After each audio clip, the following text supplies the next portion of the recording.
Bienvenidos de nuevo a F1 Zona, el único lugar donde no solo te contamos lo que pasó en la Fórmula 1, sino lo que realmente significa.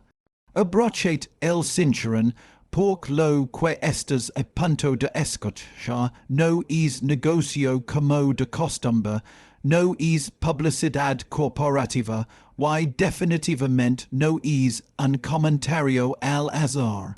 Lawrence Stroll, el multimillonario dueño del equipo Aston Martin F1, acaba de hacer una declaración brutal, casi despiadada sobre su propio equipo, y creo cuando digo esto, podría cambiarlo todo. Estamos hablando de una declaración que envió ondas de choque por todo el Paddock, levantó sellos en los equipos rivals y dijo a algunos integrantes de Aston Martin incómodos. Así que aquí está la gran pregunta que debes hacer ahora mismo. ¿Es este el momento en que Aston Martin realmente se compró, meta gana campeonatos, o el momento en que todo se viene abajo? Quédate conmigo, porque al final de este análisis verás porque esto no es solo hablar, es una línea en la arena. Para entender por qué esta declaración es tan importante, debemos retroceder un poco. El viaje de Aston Martin en la Fórmula 1 moderna ha sido una montaña rusa. Cuando Lawrence Stroll tomó el antiguo equipo Racing Point, no ligó en silencio. Ligó con dinero, ambition y un mensaje muy claro. Este equipo ya no existiría solo para cumplir con el promedio. Nueva fábrica en Silverstone, túnel de viento de última generación, patrocinadores de primer nivel y, eventualmente, Fernando Alonso, uno de los competidores más experimentados y despiadados que ha visto este deporte. En el papel, Aston Martin persia un gigante dormido finalmente despertando, y por un breve momento, especialmente al inicio de 2023, persia real, podios, buen ritmo y un auto que podía competir con los grandes equipos en ciertas pistas. Pero luego ligó la realidad, el desarrollo se estancó, los rivals los superaron, y de repente Aston Martin pasó de ser un disruptor emocionante a un equipo en búsqueda de respuestas. Ahora piensa en la prisión que tiene Lawrence Stroll. Esto no es un hobby para él. Ha invertido cientos de millones, quizá más, y no lo hizo para terminar quinto o sexto cada año. Dentro del Paddock, los rumores se han intensificado. Ingenieros rubicados, dirección técnica cuestionada e incluso el futuro de personal clave debatido discretamente. Es el telón de fondo de este momento, el momento en que Lawrence Stroll abre la boca y dice algo que suena menos a estímulo y más a advertencia. En una entrevista reciente que al principio pasó un poco desapercibida, Stroll dijo muy claro que el nivel actual de Aston Martin no es aceptable. No lo indulgo, no se escondió detrás de proyectos a largo plazo o clichés de confiar en el proceso. Básicamente dijo que si las personas dentro del equipo no rinden al nivel necesario para ganar campeonatos, serán reemplazadas. Dijalo asimila por un momento, esto no iba dirigido a los rivals. No fue un discurso motivational para los fans, esto fue dirigido hacia dentro, directamente a su propia organización, en la Fórmula 1, donde la crítica pública de los dueños es rara y normalmente evitada, esto fue brutal. Y aquí es donde se pone interesante.